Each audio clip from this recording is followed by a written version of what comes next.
kita tidak diwajibkan ataupun dalam hati tetap berniat, tetapi ketika belum mampu kita bisa menundanya.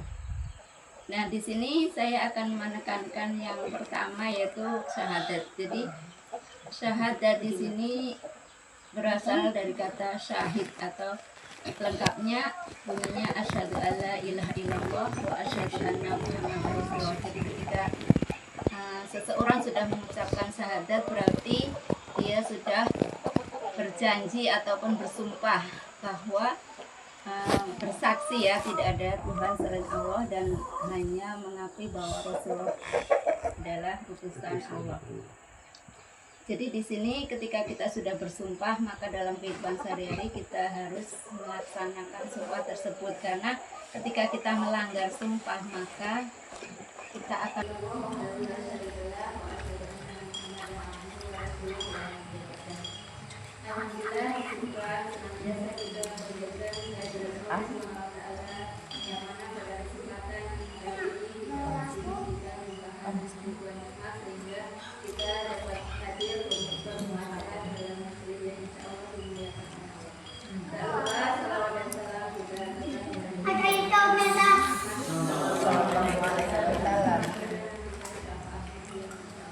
Amin.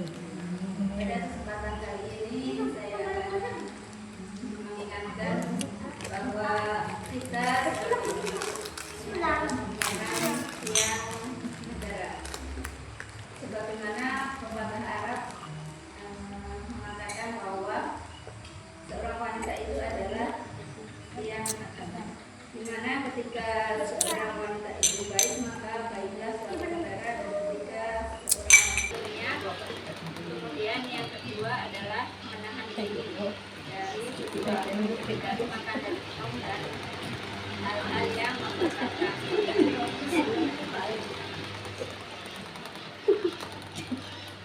Di samping rukun puasa ada juga syarat puasa, ada syarat wajib dan syarat sah.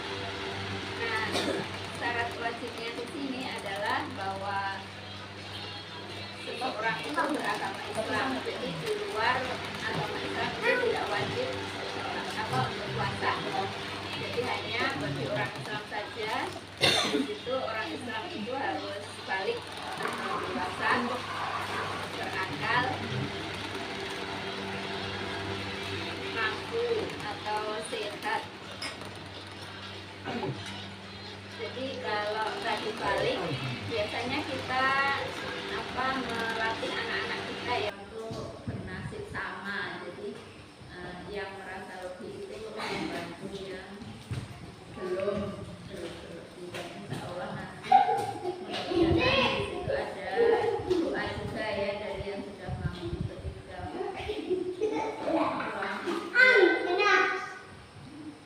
ada doa juga semoga nantinya yang ditolong itu juga bisa menolong yang lain. Jadi ada saling membantu ataupun saling ta'awun. Yang selanjutnya adalah menjadi sarana untuk mendekatkan diri. Ketika seseorang sudah mempunyai kesadaran untuk melakukan tindakan, berarti dia adalah pribadi yang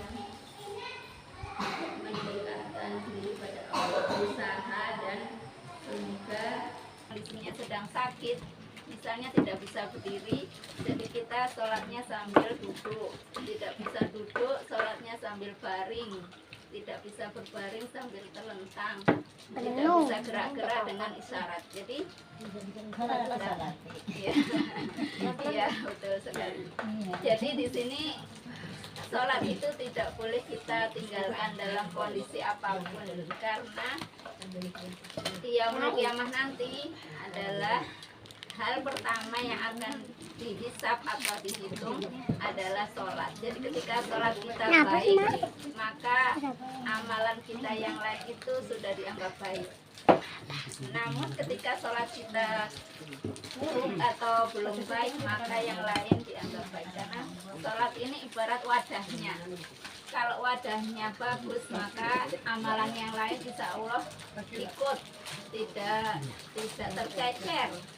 Ada pelaksanaan sa'i, yaitu berlari kecil antara bukit sofa dan bukit Rahmah. Ini juga dilaksanakan sebanyak 7 kali. Dan yang kelima adalah tahallul. Jadi ketika setelah melakukan sa'i ada rangkaian selanjutnya yang kelima, yaitu tahallul minimal memiliki rambut itu sebanyak 7.